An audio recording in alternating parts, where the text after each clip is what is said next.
Okay. So moving on with cardiovascular system. We left off here, and I did say that you would need to be able to draw this for the test, because you will need to be able to draw this for the test. Even though our test will be on the computer, there will be a drawing portion similar to this where you will have to draw it out on paper. Always when I'm on the other side of the room. I don't sit at my desk when I give notes. Is this my stairs?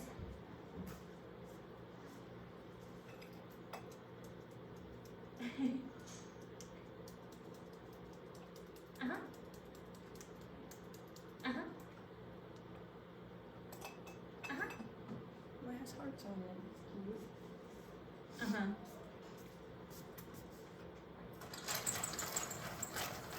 Yeah, it was the rating system that was used last year. Just it goes 1 to 4. 4 is the best, 1 the least. Yeah.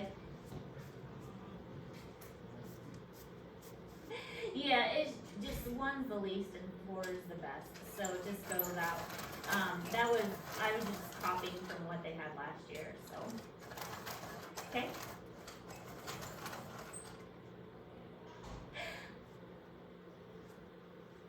Yeah, just 1 to 4.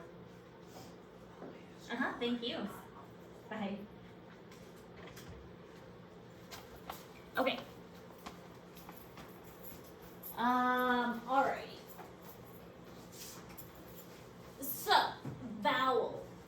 Vowels are very important in the body. They prevent the backflow of the blood.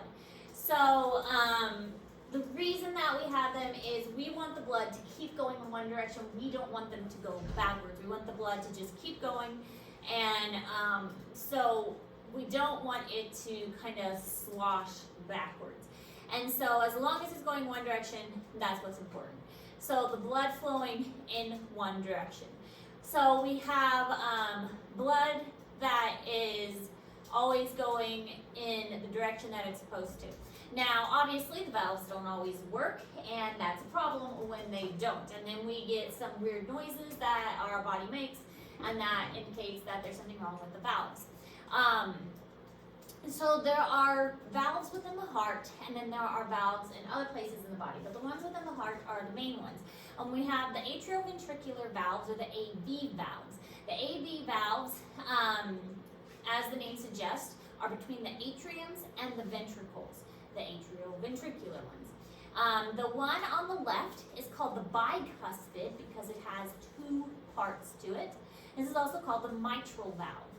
And then we have the one on the right, which is the tricuspid, which has 3 parts to it.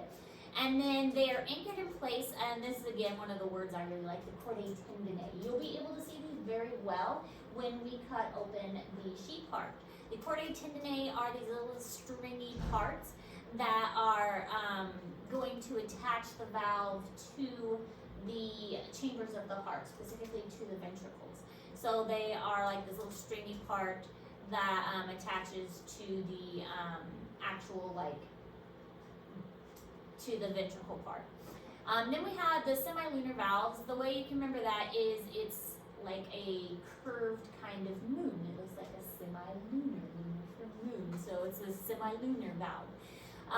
So this is leading into the pulmonary, so lungs, pulmonary for lungs. So the pulmonary semilunar valves is going from the ventricles to the lungs. And then we have the aortic semilunar valves, which is going from the ventricles into the aorta that's going to the rest of the body. So those are ones that are leading from the ventricles to the vessels.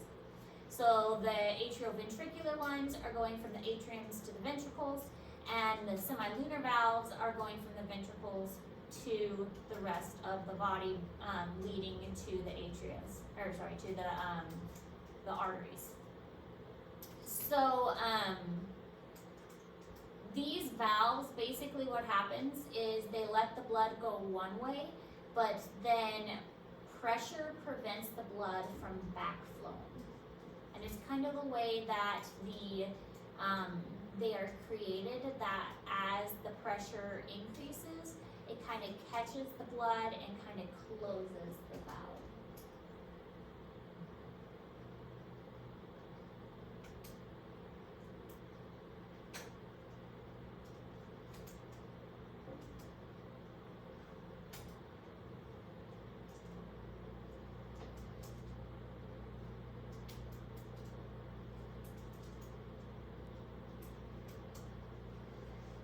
I put my 2 weeks notice in. That's exciting. I thought you kind of liked working there. Yeah, it's fun, but I need to get out of there. I need to go to a nursing home. Did you like have you decided on nursing home? Yeah, I'm Fayette. It's something career. No, it's one person nursing home like health. It's a little nursing home. And you just like go to other groups and see what they. Yeah, I'm still applying because they still haven't like, gotten back to me. But it's only been 2 weeks. Yeah. That'll be so fun. That'll be so fun. Would you be interested in being a Yeah. You want to take a class with me every summer? It's Wednesdays from 6 to 10 p.m. every Wednesday for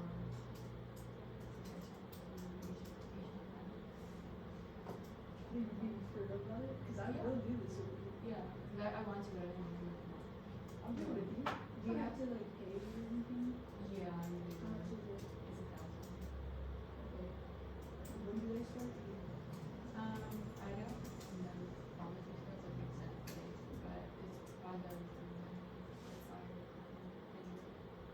I'll send you. Okay. We're meeting in Tucson. These are really cool things. My brother-in-law, well, he's a paramedic, but That's he is a helicopter at a Chillicothe, and he gets to ride the helicopter. And he brought the ambulance by once. I think it was Thanksgiving, and all the kids got to see him. And he was pretty excited. All right, this isn't Google Classroom, but it shows where the valves are located. So here's an atrioventricular valve, and you can see the chordae tendineae here where they're attached. So basically the way these valves work is when the blood flows through, it makes sense that the blood flows through, but when it squeezes shut, the blood is going to push this way, but it snaps kind of closed and the blood can't flow back because as the blood tries to push this way, it's pushing against something that's already closed. And so it kind of closes itself. And same thing with the semilunar valves. The blood can flow one direction, but when it tries to go back this way, it kind of closes itself and makes it so that the blood it can't go this way. So it kind of closes itself. It's like a one-way deal. Blood goes this way naturally, but the blood can't go this way because the pressure seals it shut. So we've got our semilunar valves that are semilunar in shape, and then we have our atrioventricular that have all these chordae tendineae on them. So then we have coronary arteries, cardiac veins, and coronary sinuses. And the reason that these are important is because the heart itself, the cells of the heart, the muscles of the heart, they need a constant fresh supply of blood. In order for them to function, those heart muscles need to be able to contract and they need oxygen. But the blood that is inside the heart, that does not provide the nourishment for the heart. So, yeah, the blood, okay, so the heart has blood. Yeah, we get that. But the blood inside the heart is not nourishing it. That blood is just there to be moved around. So, in order for the heart to be nourished, it has to have its own set of vessels that's actually found on the outside of the heart. So, all those vessels that are found on the outside of the heart, yeah, we do have a model over here. All of these vessels that are on the outside of the heart, these are the ones that are actually nourishing and providing the nutrients and the oxygen and things necessary for the heart to, for the heart's muscles to actually beat. So it doesn't matter what's inside. And then these are the chordae tendineae and the valves. And there's the semilunar valves up there. It doesn't matter that there's blood inside. It's these on the outside that are providing the nourishment for the muscles. So we've got coronary arteries, cardiac veins, and coronary sinus. Those are the things that are going to allow the heart to beat. And they have to be able to have a fresh supply of nutrients and blood flowing to the muscles of the heart.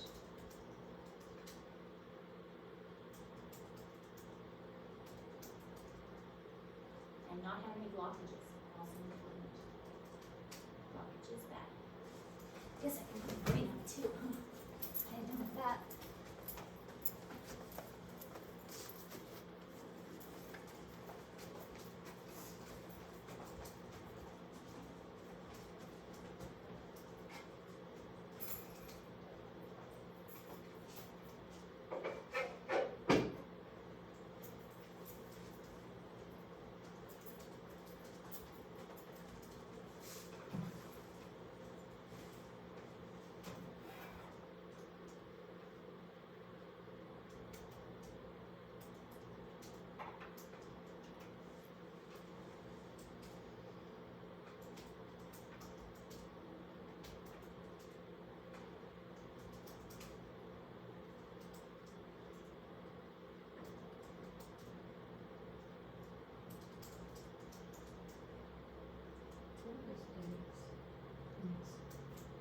It's a day. No, not Richard, not constellation. We can all agree. Those days that Gretchen calls in. That's gonna be one of my days on Friday. Just so happens to be a Friday. I've missed too many days. Sick children. I don't know how many days this is really days. Her child keeps getting bit at daycare. Keeps getting bit at me. Yeah, she doesn't know what to do.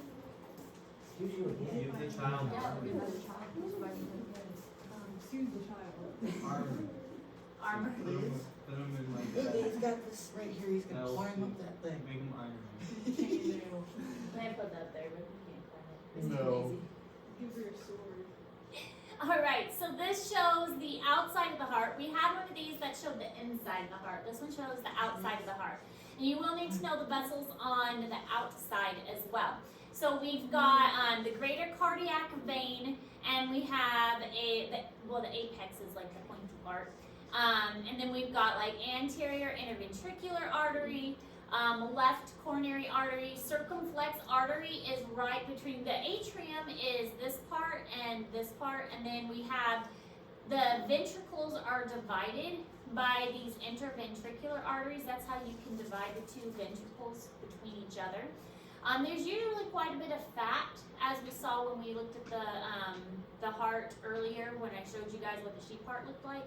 There's usually quite a bit of fat surrounding these vessels, and that's why when we dissect our heart, we're probably not going to be able to see these vessels very well. They are going to be covered by fat pretty well. We should be able to see a lot of these. However, when we dissect the heart, usually these are cut pretty close. So we might just be able to see the openings, and sometimes they're hard to distinguish because it looks like a jumble of holes. So we'll have to be able to look kind of closely in order to find out which is the atrium, which is the pulmonary trunk, which is the superior vena cava, and things like that. But we will have pictures of these on the test to help us to distinguish which are the different kinds of vessels and things like that. So inferior vena cava, superior vena cava, those are pretty easy. Remember again that the pulmonary veins carry oxygenated blood, and the pulmonary arteries carry deoxygenated blood in the pulmonary circuit. So remember, that's flip-flopped in the pulmonary circuit. because veins mean leading to the heart and arteries mean leading away from the heart. So on the pulmonary circuit, that's reversed. And I promise that'll be a question on the test because it's something I want you guys to understand. And then we have the brachiocephalic and the common carotid and the subclavian. Those are all vessels that are leading up to the head and the neck. And then we've got mostly the descending aorta, which is descending right there. That'll be leading down to the rest of the body. And then inferior vena cava, which is coming back up to the right atrium. This I always like to mention because I find this extremely fascinating. This is called the foraminal valve. The foraminal valve is a tiny hole in the two atriums, the septum of the atrium. So this is in infants. In infants, the infants do not need to breathe yet. I mean, obviously, they don't need to use their lungs. They're getting their oxygen from the mother and through the placenta and all of that. So their lungs are not functioning. So they can bypass the pulmonary circuit. They don't need to oxygenate their blood from the pulmonary circuit. Now they do practice breathing, but I mean, it's basically they're breathing amniotic fluid at that point. So they do take like practice breaths and things like that. So they have what's called this foraminal valve. And this foraminal valve is this hole between the right and the left atriums. And it allows the blood to bypass the pulmonary circuit. Now some blood still gets pumped through the lungs to practice the process and kind of keep that circuit going. But this hole allows for them to bypass the lungs entirely. This hole will close after birth, but sometimes you will hear a baby being born with a hole in their heart. And that's what the hole is this foraminal valve doesn't close properly. This foraminal valve is supposed to close right after birth. But if it doesn't close properly, then it needs to be surgically closed. And so it can be, you can go in and have it surgically closed if it doesn't close properly. But I always find it very fascinating, the foraminal valve, because yeah, they don't need to breathe in the womb, and so they have this instead. Pretty cool. Yeah, that's pretty cool. Isn't it cool? And then it just closes automatically. And this is one of the reasons why, and we'll talk about it a little bit with the respiratory system. Of course, it kind of goes more into the function, but one of the reasons why the baby's first breath is so important is because that will help this foraminal valve close, but it will also help expand their lungs. Babies don't produce something called surfactant until later in pregnancy, and that's why many babies who are born premature have difficulty breathing, because surfactant isn't produced until, I think it's the 28th week of pregnancy. So surfactant is a material in the baby's lung that prevents the alveoli from sticking together. So you know how when you get like a water balloon and then once the water is out, it's like the balloon sticks together? That's what happens to a baby's lungs without surfactant. Surfactant keeps the airways open. And so they don't produce that surfactant until like 28 weeks old. And so a baby can survive as early as 21 weeks, but it's very, very rare and there's a lot of risks. So when they take that first breath after they're born, that first like gasping cry opens up their lungs and allows their lungs to expand. It's like blowing up a balloon for the first time. And that surfactant is allowed in there to kind of keep their lungs expanding. So that also helps that foraminal valve to close for the first time too. So, a lot going on. Baby's cool. Alright, that was from last time. So we're a little behind, so we're gonna keep going. Alright, so how the heart beats. We're not gonna get too much into this because this is some physiology, but there are some anatomy parts to this. So we're gonna kind of skim the physiology and go to the anatomy. There is a structure that is really important called the sinoatrial node, or the SA node. The SA node is a structure that is found on the outside of the right atrium, and the SA node is the heart's pacemaker. This is the natural pacemaker of the heart, and it sets the beat of the heart. The SA node sets the rhythm, and if the heart is not beating correctly, then this is what is messed up, is this SA node. Now there's also an atrioventricular node, and as that name suggests, it's between the atrium and the ventricle. And this is kind of a intermediate node that helps to pass the, helps to pass it along. Helps to pass the signal along. So the SA node is where it starts, and that's the pacemaker, and then the AV node passes the signal along, kind of catches it and continues it. We'll look at a picture on the next slide that kind of shows the process.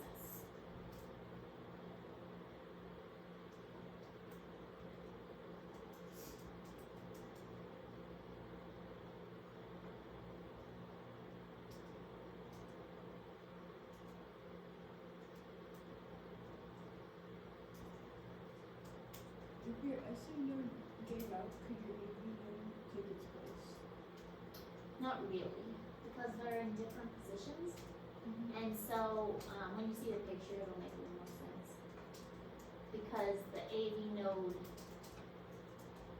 wouldn't contract all the chambers, Okay. because they're located in different places. Like one of the chambers of the heart would get left out and not contract. So do they contract two chambers each? How many chambers do they contract? It's like the way the signal travels. The SA node starts the signal, and the AV node kind of catches it and passes it. So here's the SA node, and the signal starts here. So imagine all the blood being dumped in here from the body. And so the signal starts here, and it causes this to contract. As this contracts, here's our AV node, and it catches the signal. And as the signal catches, it goes down this septum, and this all starts to contract too. And the signal passes down here, telling it to contract. Now we reach the apex here, and this tells this to start squeezing upwards, squeezing the blood. This is going to prevent this. This is closed now. And then this is going to shoot the blood up to these. But see, this signal also sent to this atrium to contract. So AV node sends the signal to both of the atriums to contract down. Then that's going to signal the atrioventricular node. That sends the signal down to the apex. That makes the heart squeeze upwards, closes these valves, shoots it up into our semilunar valves, squeezing upwards like that. Does that make sense? Yeah. Okay. So you see why that wouldn't quite work, that this couldn't take over? Yeah. Because once it starts squeezing upwards, then that has nothing to do with the atriums. So it couldn't really take over, because then the atriums wouldn't really function. Yeah. So we have to have something to signal the atriums first. And that would be what a pacemaker, like an inserted pacemaker would do.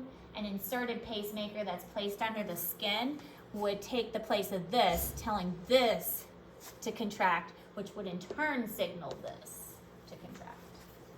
So.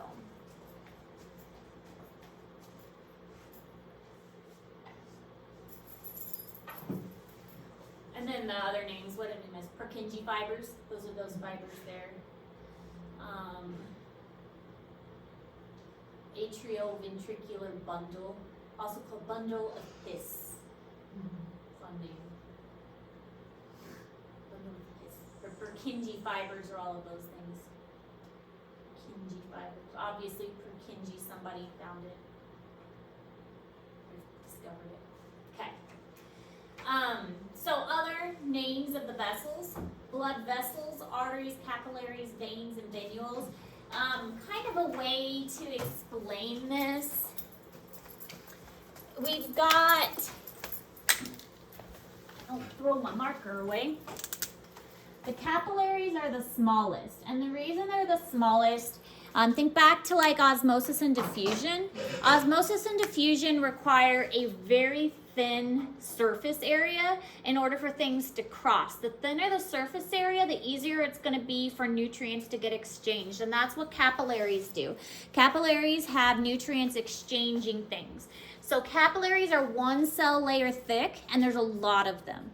Also, it's going to really slow down here. That's more physiology.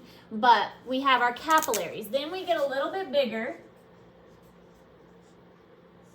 Okay? So a little bit bigger. And we have our arteries. We have our arterioles and we have our venules. So these are capillaries. I'm just going to put cap for short.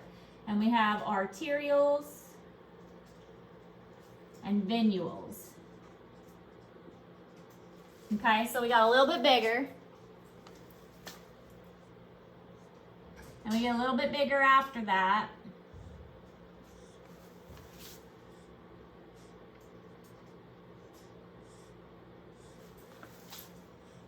And from there, we have veins and arteries.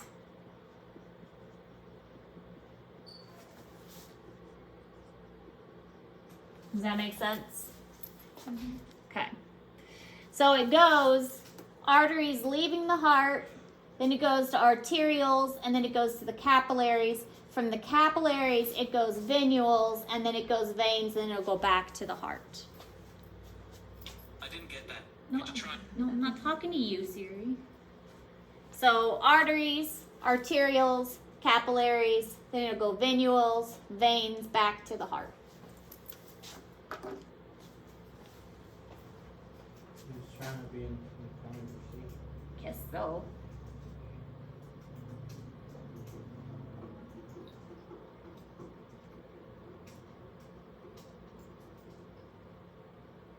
What is Sweden? 21st.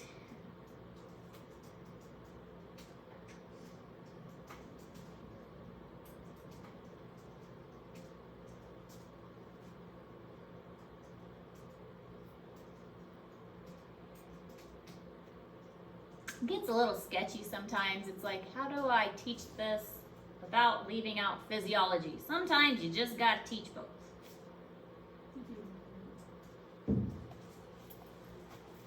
Sometimes you can't help it.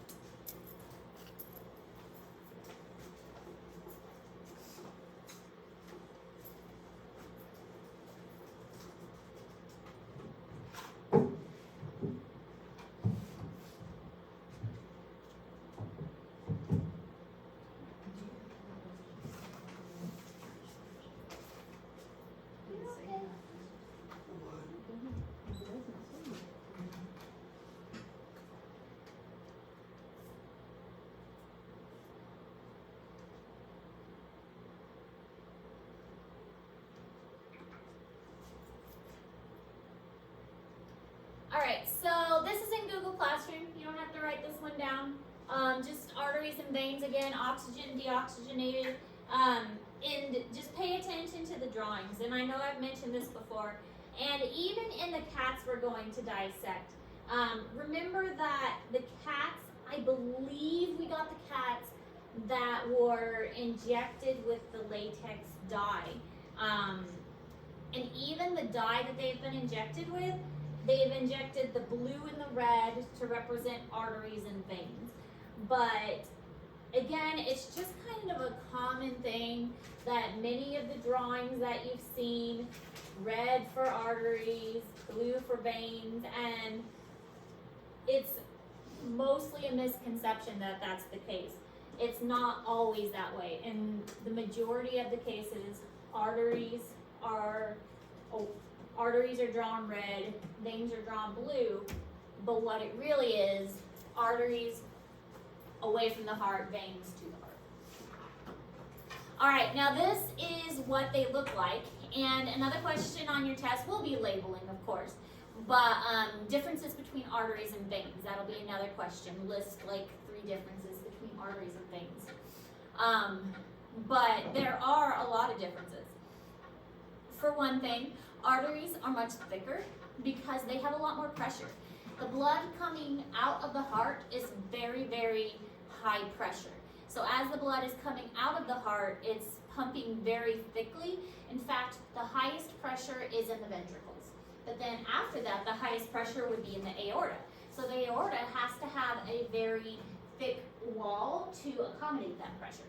So arteries in general have a very thick wall.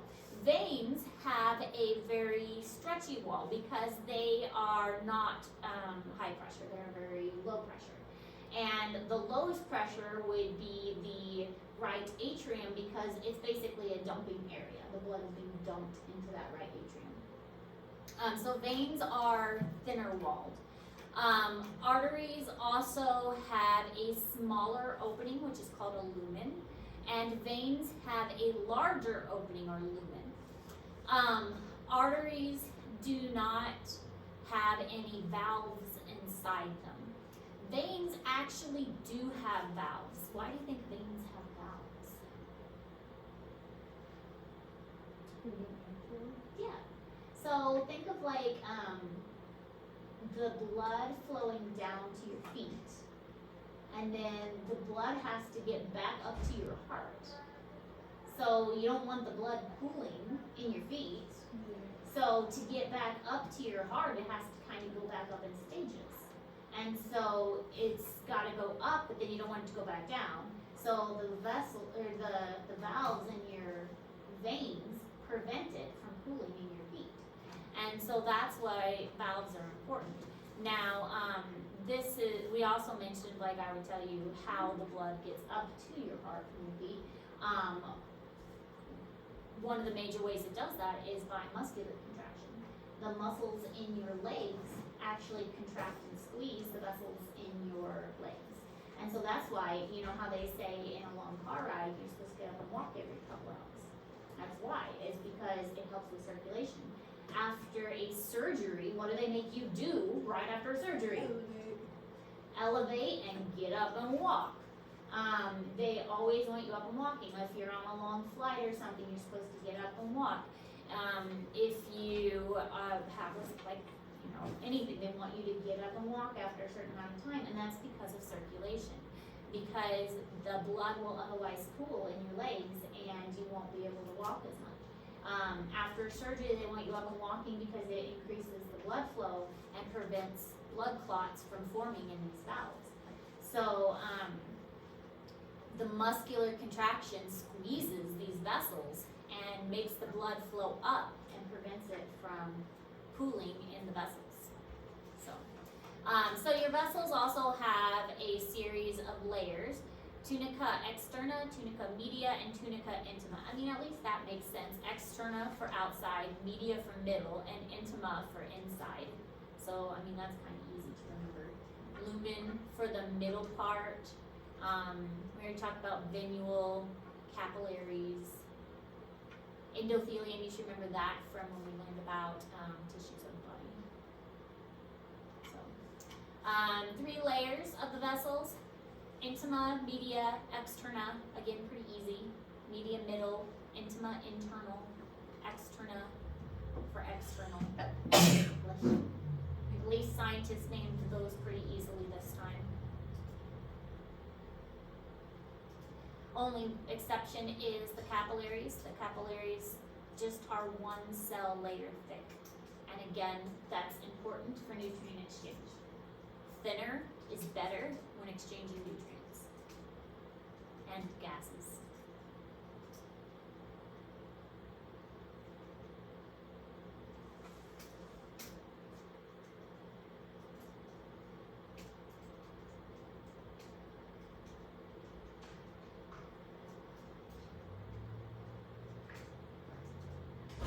No,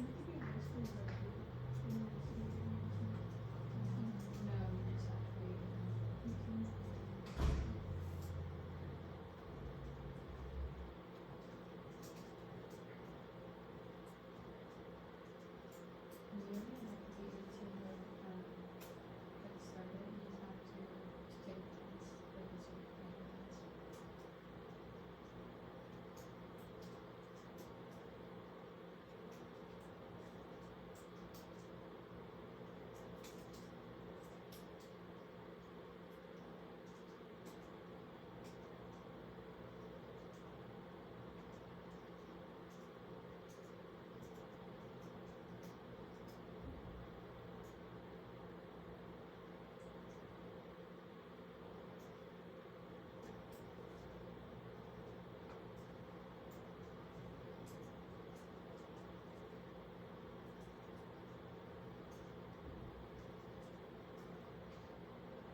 freshman year.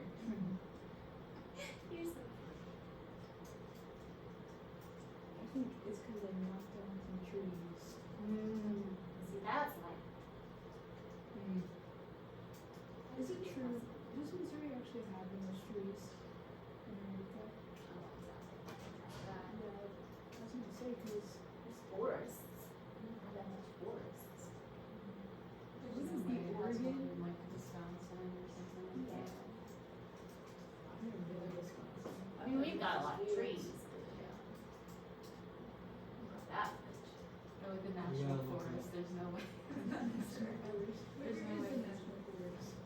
There's like a whole bunch of them. All right, this is in Google Classroom, but it's just differences between arteries and veins, and I already mentioned most of it, so you just need to know the difference between arteries and veins. Here is a slide of a comparison of an artery and a vein side by side. Arteries much thicker, veins much smaller, like walls, like the walls of them. The lumen is much smaller in an artery, and the lumen is much bigger in a vein. Other side-by-side comparison also in Google Classroom. Veins have valves. Arteries and valves. Arteries away from heart, veins to the heart. And then oxygen and systemic, oxygen and pulmonary. Pretty good chart. This is showing how the blood flows in the legs. So when the muscles squeeze, it shows that this valve would close, but this valve would open. So backflow is prevented and the blood is pushed upwards. So once again, why it's important to get up and move around frequently, especially on long car trips or something like that. Because imagine a person did just have a surgery, like a major surgery, and they have a blood clot. You don't want the blood clot just getting stuck in the leg. And this is also why so many blood clots do occur in the leg when people are not moving as much as they should, because it gets stuck in these little valve areas here, and it just accumulates right there. And if they're not moving or as active as they should, it's not getting pushed up like it should. And then it just builds up and builds up and builds up until it becomes a blockage. And then if it does get loose, then it can cause even more trouble. So being active and using those muscles to help push that blood, because it's difficult for that liquid to go against gravity. So. Alright, so capillaries, one cell layer thick, allow the exchange between blood and tissues. Capillary beds. The other important thing about capillaries is they are very numerous. They are thin, and they can usually fit one red blood cell at a time because they are so small. It slows the flow of blood down. By slowing it down, it allows for this exchange to take place. So if the blood is flowing super fast, we're not going to have nutrient exchange take place. But by slowing it down and forcing one cell at a time to fit through, then it's going to have that exchange take place, like oxygen and nutrients come out, carbon dioxide and waste come in, and that's kind of the whole purpose of it. And there's a lot of them. Capillaries have to be found close to most tissues. Now, again, this goes into physiology, but it doesn't really touch every single tissue. Surrounding the tissues of the body is that interstitial fluid. And the interstitial fluid is like waters and salts and sodiums and stuff that the cells float in, that have been made by the cells. And that's where a lot of this stuff gets kind of dumped. And the oxygen and nutrients get dumped into that, and that diffuses into the cells, and then the carbon dioxide gets picked up from that. So the capillaries are kind of in those areas as well.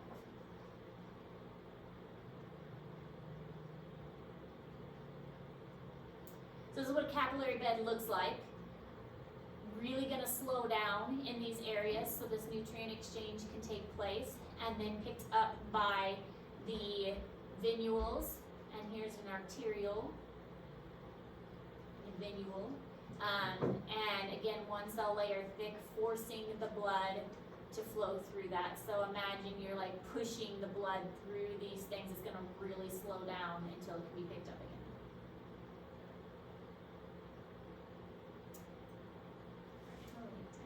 I'm still okay. We'll go. We'll do this slide and then we'll stop. The aorta is the largest artery in the body, and it does have a lot of stretchiness to it. It needs a lot of stretchiness because it's taking a massive force when that ventricle contracts. When that ventricle contracts, it's got a lot of pressure coming out of that, the blood being forced out of that heart. And again, that's why that left ventricle is so thick, is because it's pushing it, and it's got to push it to the rest of the body. So that that aorta has to be the largest, and it has to be the stretchiest. It has the ascending, which is very short. If you look at this model here, which is, about the right size of a human heart. The ascending is really short, then we have our aortic arch, and then we have the descending, and the descending is pretty long. It continues down throughout the chest, the thoracic cavity, and the abdominal cavity. And then we'll be able to see the descending aorta on the cat pretty well, along with the inferior vena cava. Both of them follow along the spine, so all you have to really do is find the spine of the cat, and then you'll be able to find the ascending and the descending aorta. Then you can usually find the vessels that lead up into the upper portion of the cat, along with the superior vena cava.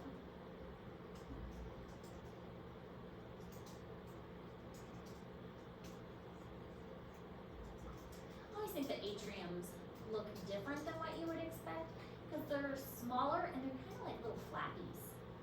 You can almost like lift them up. The ventricles are what you would expect. They're muscular and kind of hard. But the atriums are almost like little flaps. You can kind of like lift them up. These flaps that hold them open. Yeah, they are. And you're like, not flaps. Flappies on the heart.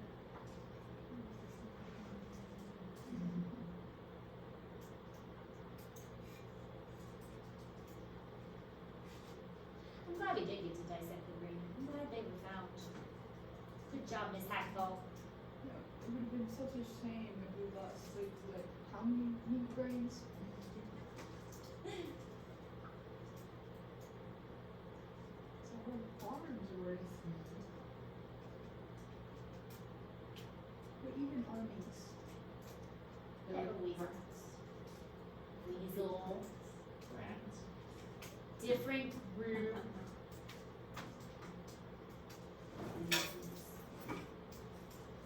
These are carnivores.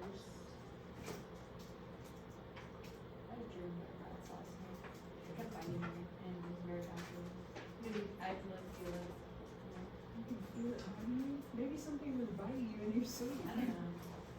I can always feel my dreams that terrible.